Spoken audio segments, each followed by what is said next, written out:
안녕하세요. 안녕하세요. 예, 방송하시는데 죄송합니다. 네. 아마 저 싫어하실 것 같은데. 왜요?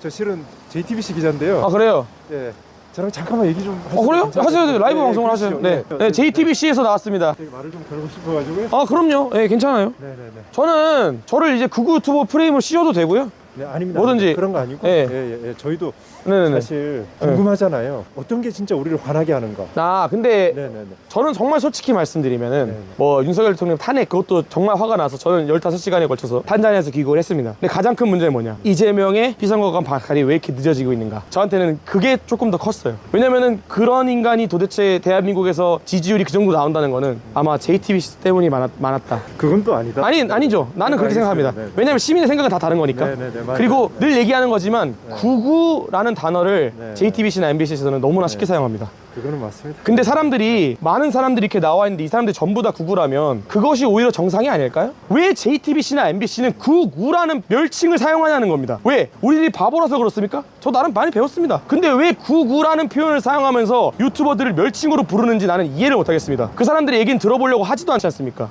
그러면 우리 법원에서도 우리 이렇게 폭행 사건이 나고 뭐 맞습니다. 했는데 뭐 그게 뭐 옳다 뭐 저는 완전 그러다고 생각합니다. 그죠, 그러잖아요. 근데 저희가 얘기를 조금 들어보니까 그 전까지는 되게 평화로웠는데 영장 발부 소식이 알려지고 나서 그렇죠. 되게 갑자기 많이 흥분들 하셨어 네네네. 라고 하더라고요. 뭐가 정말 우리를 화나게 하는 걸까요? 아마 이 마음속에 화남이 있으니까 그런 거잖아요. 우리 또 특히나 청년들의 화남 그런 걸 한번 저도 이제 나이를 좀 먹다 보니까 저는 지금 만 30살입니다. 20, 30대 같은 경우는 가장 중요한 게 결혼과 출산 그리고 경제입니다. 근데 그것에 대해 가장 크게 무너졌던 시대가 문재인 정부 시절이었다고 생각을 합니다. 그 결과로 우리 20, 30대가 감내해야 될 게 너무나 커졌습니다. 이런 사회 불평등이 있는 와중에 특정 정치 세력들은 특정 이권을 위해서 특정 세대의 특정 성별만을 너무나 감싸줬어요. 그렇기 때문에 20, 30대 특히 남성분들, 일부 깨어있는 여성분들이 이 길거리에 나온 거라고 저는 생각합니다. 그리고 사람들이 깨어난 거죠. 왜냐면 포퓰리즘이나 돈을 푸는 행위들은 결국에 우리가 감내해야 될 빚이구나 라는 거를 지금 우리가 깨닫고 있지 않습니까? 저만 해도 제가 저희 동네에 얼마나 많이 망했는지 모릅니다. 내수가 망가져서요. 근데 그 내수가 망가진 이유가 윤석열 대통령이다? 그러기에는 윤석열 대통령이 지금 2년 반밖에 못했습니다. 문재인 정부 때문이라고밖에 볼 수가 없습니다. 속이면 안 된다는 겁니다. 언론들이 지금 이 현재 작금의 내수가 말라가는 상황의 책임을 윤석열 대통령으로 몰면 안 된다는 겁니다. 사실 우리가 생각을 해보면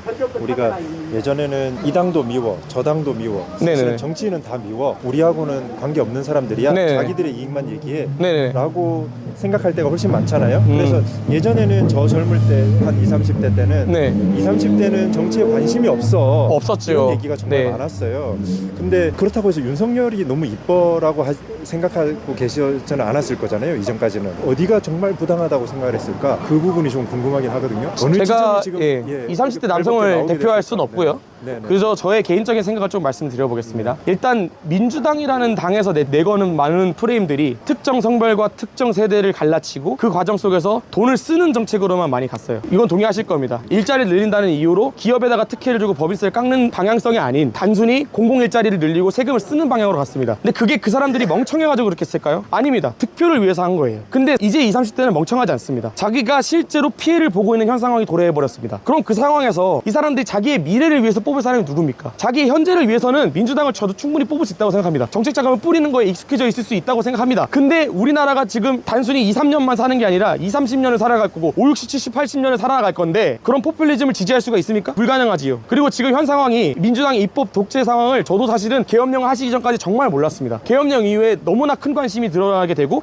여기서 완전히 지금 장관 인사 탄핵부터 시작해서 행정부를 완전히 마비시키는 정책들만 입법안들만 내세우고 있구나. 양보부터 시작해서 정말 말도 안 되는 자본시장주의를 망가뜨리는 법률을 시행하고 있구나라는 걸 깨닫고 목소리를 내고 있는 것입니다. 계엄은 그러면 불가피했다고 보시는 거예요? 저는 아닙니다. 이건 아니에요. 계엄이라는 것은 불가피하지 않았고요. 당연히 다른 선택지도 있었지만 저는 윤석열 대통령이 평생을 검찰에서 몸담으면서 범죄와 싸운 분이라는 걸 잘 알고 있습니다. 근데 그런 분께서 이런 여파를 생각하지 않고 단순히 홧김에 계엄을 했을 거라고 생각은 절대 안 합니다. 본인께서 주장하고 싶으시는 입법 독재와 부정선거와 관련된 내용들을 최대한 많은 사람들에게 알렸으면 좋겠다. 불가피하지는 않았지만 네네네. 적어도 그 심정이나 그 힘든 상황은 이해해. 정말 그 정도로 그렇죠. 받아들이면 될까요? 많이 이해하고 있죠. 그 결과로 현재도 아시겠지만 지지율이 역전이 되고 있습니다. 물론 이제 어떤 여론조사 기관에 따라 다르겠지만 실제 길거리에 나와 보시면은 길거리 20, 30대가 제가 봤을 때는 지난 시간 중에 제일 많이 나와 있습니다. 특히 20, 30대 그 중에서도 남성들이 많이 나왔다. 많이 나와 있죠. 라고 얘기를 하잖아요. 그렇죠.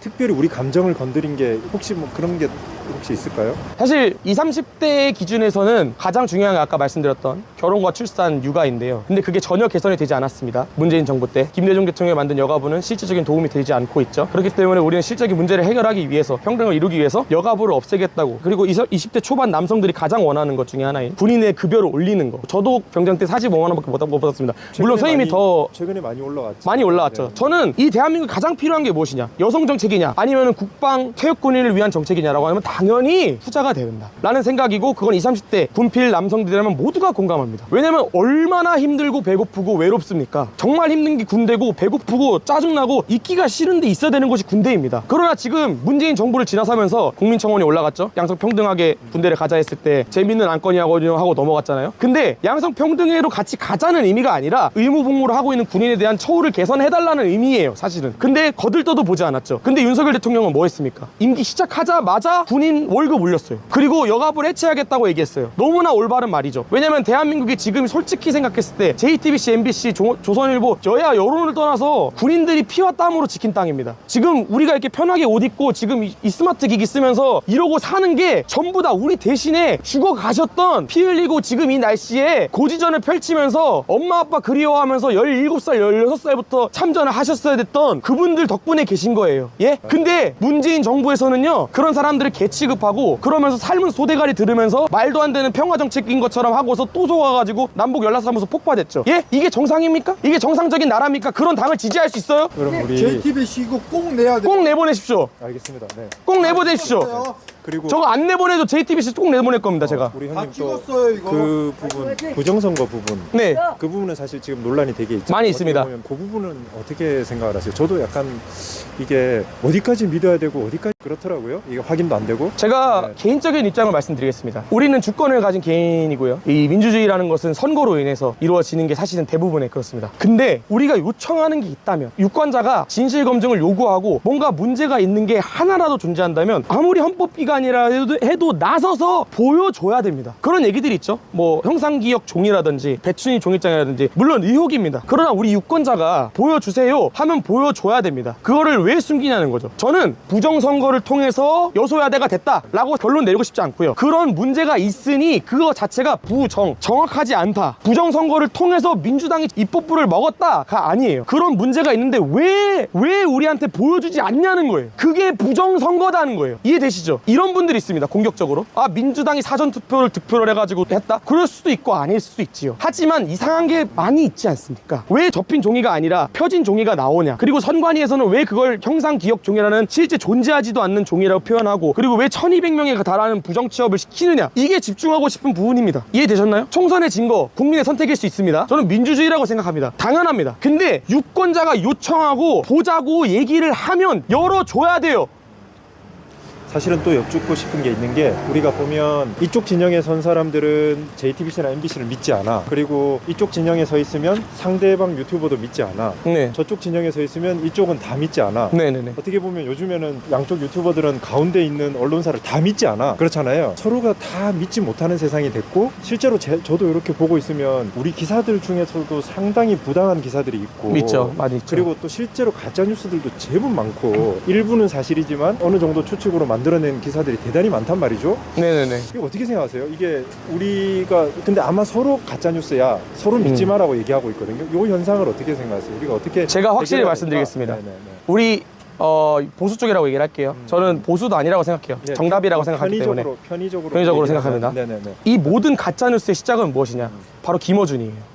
김어준의 뉴스공장에서부터 시작했어요. 물론 저도 보수 언론이 지금 잘못 보도하고 있는 게 어느 정도 있다고 생각합니다. 그거는 고쳐야 되지요. 하지만 지금 광우병 사태에 대해서 얘기하고 사과하는 사람 한 명이라도 있습니까? 후쿠시마에 대해서 얘기하는 사람 있어요? 정치적으로 이용해 먹었으면서 사과는 안 합니다. 그게 좌파들이에요. 대통령님 네. 탄핵시킨 거 JTBC입니다. 그렇죠? 네, 근데 네, 그때 보도했던 말도 안 되는 보도들 사과하거나 정정하신 거 있어요? 말도 안 되는 보도의 예를 조금 아니 뭐 생각해 인신공양을 보신다면? 했다느니 네. 말도 안 되는 보도들이 몇 개가 있었습니까? 네. 그때부터 JTBC에서 재직하셨다면 아실 거예요. 거기 그때의 목적은 여당을 탄핵시키자 이거였을 거예요. 물론 저는 JTBC가 언론 보도 역할을 나름 잘하고 있다고 생각합니다만 너무 편향돼 있어요. 제가 구구일까요? 제 얘기를 처음부터 끝까지 들은 사람들이 저를 구구로 평가할까요? 아니면 나의 미래와 우리 조국의 미래를 생각하는 사람이라 생각할까요? JTBC에서 있으셔가지고 아실 거예요. 그러니까 편향됐다, 가짜뉴스다. 그 시작은 광우병입니다. 김어준 당신입니다. 김어준 당신이라고요. 김어준 너라고 너. 다스베이더부터 시작해서 너. 그러면서 이제 와가지고 보수 세력에서 조금씩 반격을 하니까 우리도 해보자 해가지고 하니까 그게 가짜뉴스다? 민주 파출소를 만든다? 보수에서 가짜뉴스를 척살하겠다고 무슨 명박 파출소를 만든 적이 있나요? 그 당시에 이명박 대통령이 얼마나 고생을 많이 받았습니까? 가짜뉴스는 이쪽이나 저쪽이나 마찬가지다. 마찬가지다. 네. 하지만 시작은 민주당이 했다. 이거에 대해 반박이 불가능합니다. 제가 성함이나 뭐 여기 유튜버 네네네. 너무 화가 나서 격앙적으로 말씀드린 거는 죄송해요. 왜냐면 JTBC를 제가 진짜 싫어하기 때문에. 네,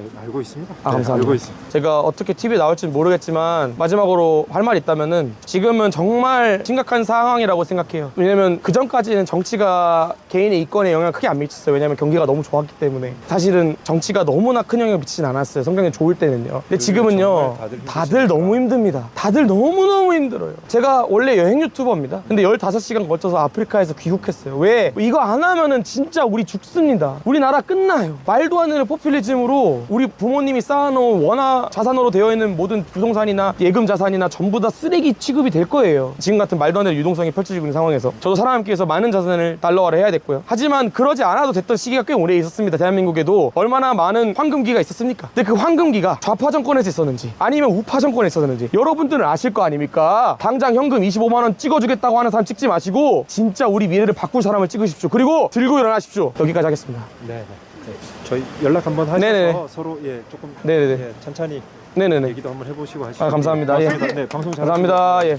제 생각일 뿐이고 저의 보수의 입장을 대변하는 건 아니에요. 제가 무슨 정당 정치인이나 당원이 돼본 적도 없어요. 그러니까 우리 같은 사람들이 진짜 열심히 해야 돼. 악마의 편집 나오면 그대로 내가 어차피 녹화 다 돼 있잖아. 사실은 가짜뉴스의 기준도 지들 마음대로잖아. 왜 다스베이더부터 시작했던 김어준의 개소리들은 왜 아무도 검증하지 않아? 왜 민주당 측에서는 그거 검증 안 해? 맞지? 얘들아, 왜 김어준이 했던 말도 안 되는 소리들은 민주파출소에서 가짜뉴스로 취급 안 하냐고. 지들이 정답이라고 생각하고 가짜라고 생각하는 것만 가짜뉴스라고 하는 거야. 이게 맞니 얘들아?